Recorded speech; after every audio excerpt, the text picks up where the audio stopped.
جس طریقے سے ذوالقرنین کا واقعہ، جس طریقے سے اصحاب کہف کا واقعہ ساؤنڈ کو فوکس کرتا ہے، اصحاب کہف کا واقعہ تو بالکل ہی ساؤنڈ فوکسڈ ہے، لٹرلی بتائی اللہ تعالیٰ نے. یہ سلمان نے یہ یہاں تک لکھتی ہے کہ وہ شخص جس نے حضرت سلیمان کو قرآن پاک میں یہ کہا تھا کہ میں سبا کا تخت لے کے آتا ہوں، وہ دجال ہی تھا. اور وہ جس نے ٹیمپل بنایا تھا وہ بھی دجال ہی تھا، کیونکہ اس کی شرط ہی ایسی رکھی تھی سلیمان نے. ساؤنڈ کے تھرو ہی ایک ایسی ریزوننس اب کریٹ کی جا سکتی ہے جس کے تھرو یہی انرجی کو کنزرو جو ہے نا کانسنٹریٹ کیا جا سکتا ہے to create a black hole somewhere. نہیں علماء کرام نے دجال کو ادھر پلیس کیا کہ ادھر نظر آیا ہے یہ، اور اس نے اپنے باقاعدہ کچھ کرتب دکھائے ہیں ادھر. ذوالقرنین پہ جس طرح گفتگو ہوئی ہے تو مثلا دجال کے بارے میں کچھ بتائیں. مثلا اس کی جو پاورز ہیں وہ بھی حضرت ذوالقرنین سے ملتی جلتی نہیں، اور کچھ لوگ اس طرح بھی کہتے ہیں کہ وہ مثلا جو آرٹیفیشل انٹیلیجنس مثلا جس طرح ایک ترقی کر رہی ہے، وہ آرٹیفیشل انٹیلیجنس سے بنا ہوا ایک وجود ہوگا جس کے پاس بہت زیادہ طاقت ہوگی اس طرح کی. یہ دو الگ الگ نظریات ہیں. سب سے کمزور جو ہے نا یہ تیسرا نظریہ آرٹیفیشل انٹیلیجنس والا. ایک تو یہ ہے کہ بنی اسرائیل جو ہے نا وہ شروع سے اس طرح کے جو ہے نا کرتوت میں ملوث رہی ہے کہ کوئی ایسی مخلوق جو ہے تشکیل یا تخلیق کر دی جائے کسی بھی ایسے جادو یا کسی ایسے ترکیب سے کہ جو کہ ان کی بھی ایک آلٹرنیٹیو ان کا بھی ایک سیکٹ ہے جو مانتا ہے اس طرح کے معاملات کو. تو وہ فرعون کے پاس جو طاقتیں آتی تھیں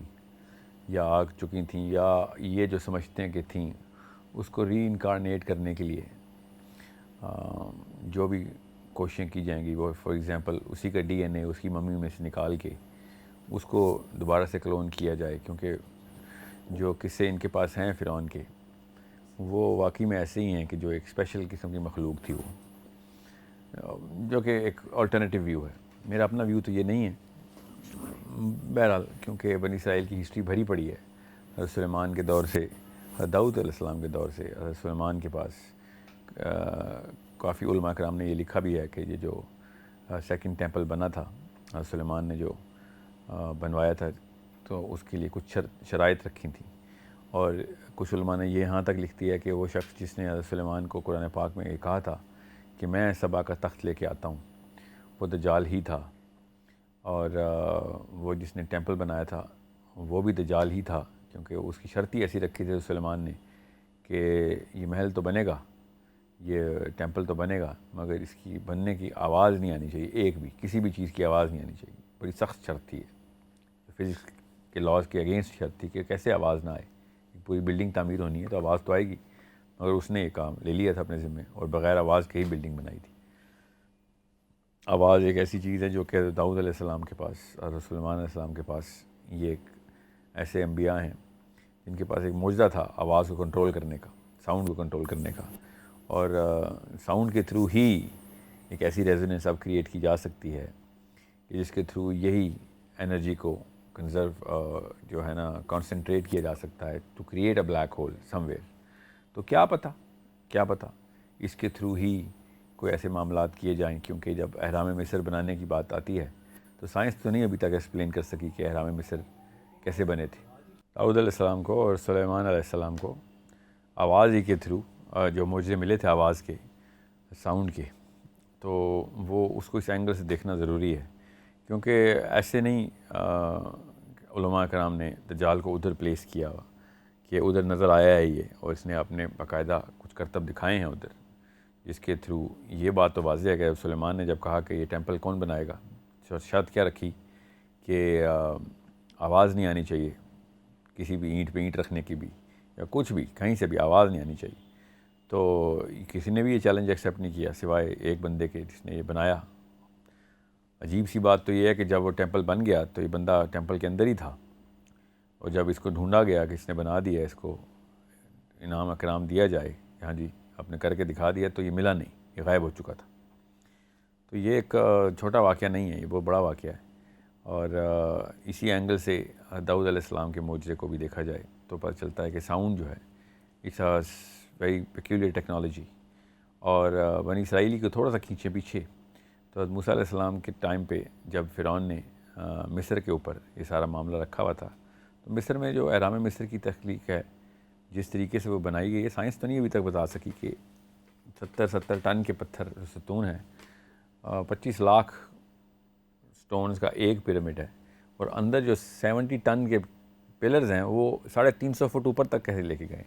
یہ تو کوئی ایسی ٹیکنالوجی نہیں جو آج بھی ایسا کوئی کام کر کے دکھا سکے. باہر کے پتھر بھی نہیں رکھ سکتے ہم, مگر سمجھ لو کسی طریقے سے انہوں نے رکھ لیے تھے, تو وہ اندر ستون کیسے انہوں نے اوپر والے شافٹس کے اندر رکھے ہیں. تو اب کہیں جا کے پتہ چل رہا ہے ہمیں کہ ساؤنڈ کی جو ٹیکنالوجی ہے اس کے تھرو آپ راکس کو لیویٹیٹ کر سکتے ہیں. اب وہ تو ایک اینگل ملا ہے, کیا پتہ اور کیا کیا کر سکتے ہیں ساؤنڈ کے تھرو. جو ایک خاص جو فریکوینسی ہے اس کے تھرو یہ ایک اسپیکولیشن ہے فزکس کی کہ جی ہاں جو بلیک ہول ہے یا ایک ڈیمینشن ہے اس کا راستہ بھی دروازہ یہاں سے کھولا جا سکتا ہے. میں یہ نہیں کہہ رہا ہوں کہ یہی طریقہ ہے, میں یہ کہہ رہا ہوں کہ اب اس اینگل سے سوچنا تو شروع کیا ہے لوگوں نے سائنٹیفک بنیادوں پہ. تو یہ ہو سکتا ہے کہ دجال اس طریقے سے ہی کام کرتا ہو, کیونکہ یہ تو بات اتنی ساری کڑیاں ملتی ہیں کہ جیسے ہی حضرت عیسیٰ علیہ السلام نے آنا ہے ساتھ ہی دجال نے آ جانا ہے. تو اس کا مطلب ہے کہ کوئی ایک راستہ ہے جسے حضرت عیسیٰ علیہ السلام نے آنا ہے. اس لیے میں نے آپ سے کہا تھا آدم علیہ السلام نیچے کیسے آئے ہیں, تو عیسیٰ علیہ السلام بھی اسی طریقے سے کسی ایک ڈور وے کے تھرو ری انٹری تو کر رہے ہیں.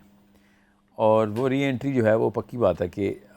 وہ آسمانوں کے بیچ کی ہے, کیونکہ اللہ تعالیٰ نے تو اس آسمان سے اوپر اٹھایا ہوا ان کو. تو جب ہم عیسیٰ کے اس موضوع کے اوپر آئیں گے تب میں آپ کو ایکسپلین کروں گا دجال اور عیسیٰ کی ایکویشن کس طریقے سے میتھس پوری کرتی ہے. مگر آپ نے جو ذوالقرنین کا سوال کیا نا, سورہ کہف کے اندر ہے ہمیں بھی اس کے اوپر فوکس کرتے ہوئے آپ کو اتنا بتا دوں کہ ذوالقرنین نے اللہ تعالیٰ کی طرف سے جو بھی ٹیکنالوجی ان کو ملی تھی, جو بھی گفٹ تھا یہ سبابہ کا, تو وہ راستے کیا پتہ آواز کی فریکوینسی سے ہی کھلتے ہوں, کیا پتہ کچھ کلمات ہوں ایسے جس کے پڑھنے سے وہ ساؤنڈ جو ہے ضروری ہے کہ وہ ساؤنڈ پروڈیوس کی جاتی ہو. وی ڈونٹ نو دیٹ, مجھے اس بارے میں نے زیادہ نہیں جو ہے نا وہ کوئی مربوط قسم کی دلیل تو نہیں ہے میرے پاس, مگر اتنا قیاس یہ کیا جا سکتا ہے کہ جس طریقے سے ذوالقرنین کا واقعہ, جس طریقے سے اصحاب کہف کا واقعہ ساؤنڈ کو فوکس کرتا ہے نا, اصحاب کہف کا واقعہ تو بالکل ہی ساؤنڈ فوکسڈ ہے. لٹرلی بتائی اللہ تعالیٰ نے یہ ہے کہ جب ان کے ساتھ یہ واقعہ ہونا تھا اصحاب کہف کا واقعہ, تو جتنے بھی یہ اصحاب تھے 8 تھے 10 تھے 12 تھے یا سینکڑوں میں تھے, کم از کم 8 تھے یا 3 سے زیادہ ہی تھے, کیونکہ جو عربی کا صیغہ لگا ہوا ہے وہ جمع کا ہے. تو ان سب کو اللہ تعالیٰ نے ان کے ضربنا علی اذانہم, کانوں کے اوپر ایک چوٹ لگائی ہے, وچ مین ساؤنڈ پروڈیوس ہوئی ہے.